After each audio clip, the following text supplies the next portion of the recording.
Hi guys, and welcome to another episode of the Travel Business or the Time Rich Secrets podcast. I'm not sure what to call it yet.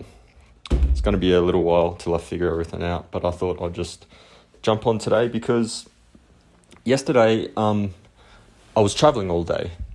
I came from the US of A, of the camp that I was at, which was in North Carolina, and flew into Mexico City. And there was some... this episode is going to be me just moaning a bit because the people don't know how to treat their customers. And it shocked me because America's usually the USA is usually really good. So two things happened to me. One was in America, and all of it's America. Sorry. So one of it was in the United States, and the second one was in Mexico. Now, I kind of expect it from Mexico because it's Mexico. No offense to any Mexicans listening, but business is a bit different. It's the same in Southeast, in like Asia as well. It's like, I don't know, the customer service isn't a top priority for big businesses. But in America, I was shocked. So I'll tell you what happened. And this is how you shouldn't treat your customers, right? So I'm waiting for the plane, and often the airlines, they oversell the seats. Don't know why you'd do that. Like, for starters, if you can't deliver something, don't oversell. I can understand why they do that, because they get a lot of people that drop out, right? So then, and they get to keep the money, so they're trying to fill it out, right? But when they do oversell the seats, and then they're like, oh man, we're gonna have too many passengers on this seat, so then they start asking people, and they're like, all right, we'll give you $400 voucher if you don't mind taking the next flight.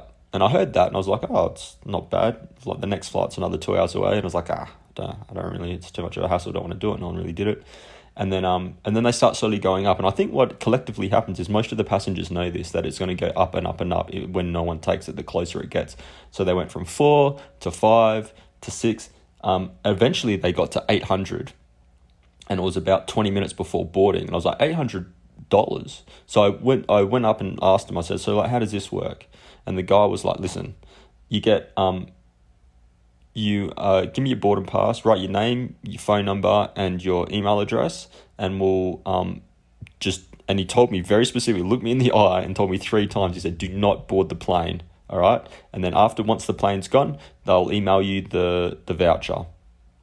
And I was like, oh, so I get an $800 credit for Delta? He's like, no, you can choose what you want, right? And I was like, what do you mean? He's like, you can get it on Visa, you get a MasterCard, you can get it Amazon, you can get anything you want. I was like, oh, so it's basically cash. So they're basically giving $800 cash, and you still get the flight. And I would have landed in Mexico the very same day, just a couple of hours later. I was like, oh, that sounds awesome. I'll do that. So I did it all. It was the first time I've ever done something like that. And so I did it all, and I went and sat down. And the plane boarded, and then they took off, and then I waited for the email, and nothing came. So I was like, oh, all right, well, now I need to find my next flight. I don't even have a boarding pass for the next flight. So I went to customer service, Delta. Ooh, shouldn't have said that, never mind. Whatever. They're not going to listen to this. Maybe no one will ever listen to this, it doesn't matter. All right, so anyway, so I went to customer service, and I told them the story, and they said, oh, okay, well, what happened was some people didn't show up, so you were able to get on the flight, and apparently they called my name out, but my name, I didn't hear it, and they might have pronounced it wrong, or I just wasn't paying attention. So then they closed the gates and they left, so you're not entitled to the voucher. I was like, what? So I'm a pretty placid person, so I didn't really argue too much. I did say, listen, this is ridiculous, blah blah blah, but I didn't go off, that never helps, going off at them. It just makes them more angry. So you just, and it's not their fault. It's like the company policy or whatever. So basically, they gave me the next boarding pass, and they said, listen, your next flight's in a different gate. You got like half an hour to get there, whatever. Plenty of time. But we did stand around trying to figure it out for a while. And so, but they didn't give me the voucher, so I was pretty pissed about that. All right, so then I went to the next gate, and I was like, all right, I'm going to tell these guys, because why not just try again? So I did that, and there was this guy, and he's like, and so he hunted down the supervisor, and basically what he told me is he said, well, you should have, when someone offers you something, you should not let them out of your sight. Because basically I waited, like they all walked off, all the staff walked off after the flight, excuse me, all the staff walked off after the flight, and I was like the only one there, and they said they called your name, several times, you didn't show up, so they gave away the flight, and I was like, well, they did tell me specifically, do not board the flight, and they had my phone number, so why didn't they call me up? He's like, I don't know why, but policy, blah, blah, blah, blah. And then eventually, right before the flight was about to board, the flight that I needed to get on, he was like, all right, so we'll give you this $100 voucher for Delta. So it went from $800 to anything that I want to $100, have to use it on Delta, which is basically useless because,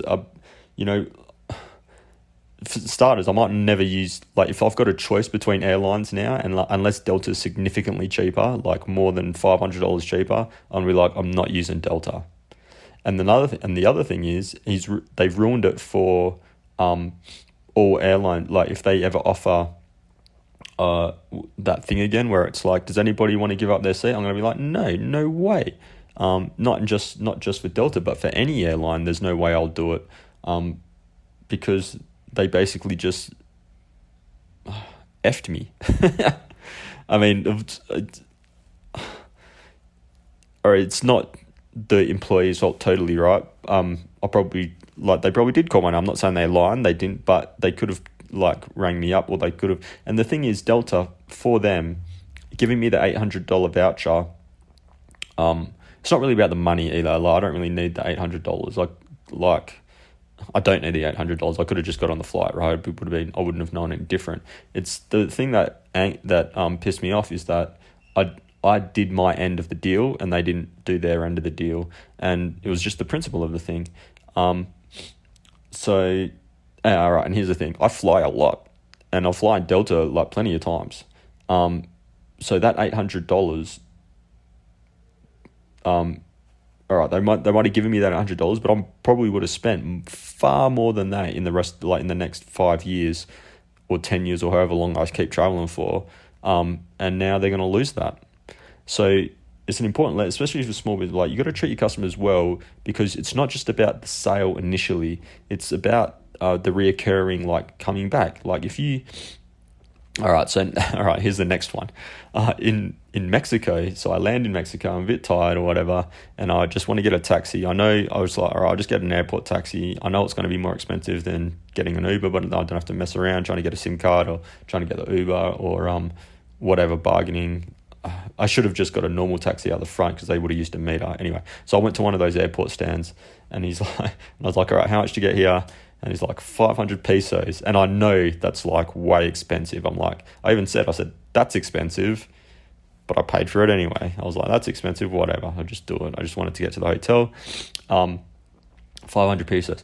And then, so they put me in, and it's just me, right? And then they pull up this massive, a van that's good for 10 to 12 people. And I was like, what's going on here? And it's like, yeah, this is, that's, I'm guessing that's the reason it's expensive, because the guy looked at me and I said, just whatever. He knew, you see, I was tired. My Spanish is obviously I'm not Mexican, so he knows I'm a foreigner, and he's just like, all right, give me the most expensive thing. And yeah, but now I'll never use that taxi stand again. Even if I use airport taxis again, they've got 3 of them, I'll walk straight past them. I remember which ones it is, so I'm never going to use them again. So to get the extra, it's probably only an extra 200 pesos or whatever, to get the extra 200 pesos out of me, they've now lost business from me for life, right? And it's and that would add up, because I come to Mexico, I'll probably come here again and use taxis again. I'm going to use a taxi today. You know what I mean? I'm not going to use their company. I'm going to specifically not use their company. And if I ever see them at the airport, I'll specifically not use them, because I know they took advantage of me in a tired state. So there you go. So just I don't know what you're people listening to this don't have a little business now, I'm assuming, because you're here to start a travel business. But when you do, and when you get it going, don't just go for the to get more money from a single customer straight away, right? Think about what's going to happen in the future. You may make more money now, like an extra 200, like, all right, pesos is pesos, let's say it's dollars. Let's say you're going to sell something, you might make an extra $200 now, but then if it puts a bad taste in the person's mouth, you're going to lose all that business forever. And it might take 5-10 years for them to come back to you, but if you give them a good experience, they'll be more loyal, they'll keep coming back. It's like when you go to you might have a burger place that you like to go to, and if the first time you went there they made you a terrible burger, you'll never go there again. Or if they treated you badly, or if they tried to shortchange you, you'll never go there again. But if you go there the first time you go there and they give you the burger's good, or like the people are friendly or whatever, then you'll keep going there, and you'll go. Maybe you end up going there once a week, or even if maybe you'll go there once a month. But this is the repeat business. So instead of just getting the quick sale, so in contrast, I get to the hotel last night, and then it was pretty late. It was like 11 o'clock. I hadn't eaten since lunch. I had something for lunch and then I hadn't eaten, so I was pretty hungry. So I went downstairs and went to the taco stand, and you could see that it was pretty popular because it was 11 o'clock at night. People were taking their kids there still. It's like a school night. I guess that's Mexico. And they were really good. They made the good day, and it was well priced, and they didn't try to rip me off. And they could tell I was a foreigner. Like, I speak Spanish and I look like I could pass as a Mexican by look, but you can tell by it because I can't speak fluently, right? So, but they served me good. They made the food good. They were polite. They didn't try to rip me off. And so I'm going to go back there today for lunch. There you go. They could have ripped me off. They could have doubled the price on me, but they didn't. And then I gave them a tip, so they actually make more money for being a good service. So that's my message for today. Treat your customers right, and not only fairly, but go beyond. Treat them better than fair. Treat them, every customer's gold, and then so they keep coming back, because that's what it is. All right, that's it for today. A little bit of a rant. I'm going to try to get things a bit more organized when I get to Puebla, which is where I'm going today. I'll catch a bus there, and I'll get settled into the Airbnb. I'll be there for about 7 nights exactly, and then hopefully in that time I'll have things organized. Maybe tomorrow or later on I'll do a podcast about explaining what my situation is now business wise, and then what I want to get it to. So that'll be the next episode. I was going to do that for this episode, but because I had that experience, I just wanted to rant about it. It's good to talk things out. So now I feel better about it.